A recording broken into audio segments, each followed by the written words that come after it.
பெரும் பரபரப்பை ஏற்படுத்திய கேரள நடிகை பாலியல் துன்புறுத்தல் வழக்கில் சில நாட்களுக்கு முன் தீர்ப்பு வெளியான நிலையில் இந்த குற்றச்சம்பவத்தில் ஈடுபட்ட நபர்களுக்கு தண்டனை கிடைத்தாலும் இதற்கு பின்னணியில் இருந்ததாக குற்றம் சாட்டப்பட்டிருந்த நடிகர் திலீப் விடுதலையானார். இந்நிலையில் இது தொடர்பாக பாதிக்கப்பட்ட நடிகை தற்பொழுது தனது கருத்தை பதிவு செய்திருக்கிறார். இந்த தீர்ப்பு தன்னை ஆச்சரியப்படுத்தவில்லை என்று தெரிவித்திருக்கிறார். இது தொடர்பான முக்கிய செய்தியை நாம் பார்த்து வருகிறோம். கூடுதல் விவரங்களுடன் இணைகிறார் எமது செய்தியாளர் ராஜா. ராஜா, வணக்கம்.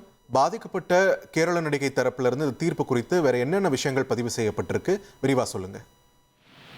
வணக்கம். நடிகை பாலியல் வன்கொடுமை செய்யப்பட்ட வழக்கில் குற்றவாளியாக கைதான நடிகர் திலீப் குமார் சமீபத்தில் விடுதலை செய்யப்பட்டிருந்த நிலையில் நடிகை ஒரு அறிக்கை ஒன்றை வெளியிட்டிருக்கிறார். பல ஆண்டுகளாக இந்த நீதிமன்றத்தின் மீது எனக்கு நம்பிக்கை இல்லை என்பதை தெளிவாக தெரிவித்து உயர்நீதிமன்றம் மற்றும் உச்ச நீதிமன்றம் பலமுறை அணுகினேன்.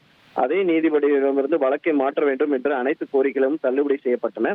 பல ஆண்டுகளான வேதனை, கண்ணீர் என வேதனைகளுக்கு பிறகு இந்த நாட்டில் எல்லா குடிமக்களுக்கும் சட்டத்தின் முன் சமமாக நடத்தப்படவில்லை என்பதை ஒரு கடுமையான உண்மையை நான் உணர்ந்தேன். இந்த தீர்ப்பு மனிதர்கள் பார்வையின் தீர்ப்பு எவ்வளவு வலுவாக முடிவுகளை மாற்ற முடியும் என்பதையும் காட்டியது.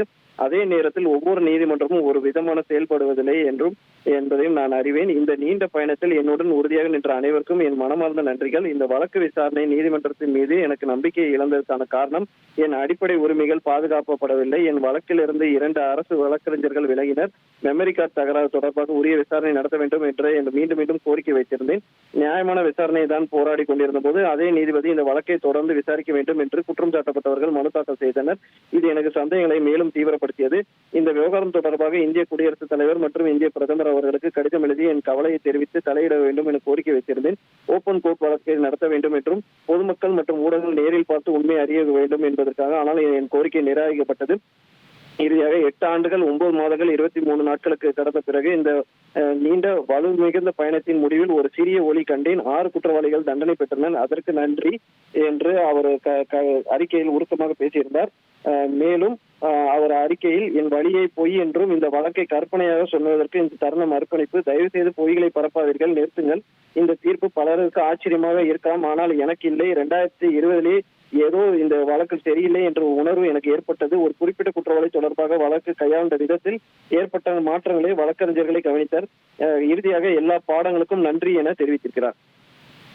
நன்றி ராஜா, உங்களுடைய விரிவான தகவல்களுக்கு. ஒரு வலிமிகுந்த கருத்து பாதிக்கப்பட்ட நடிகை தரப்பிலிருந்து இந்த தீர்ப்பு குறித்து வெளியாகியிருக்கிறது. விரிவான தகவல்களை எமது செய்தியாளர் ராஜா வழங்க நாம் கேட்டோம். இனி செல்லும் இடமெல்லாம் செய்தி. தந்தி டிவியின் வாட்ஸ்அப் சேனலை ஃபாலோ பண்ணினா செல்ல இருக்கும் இடமெல்லாம் செய்தி.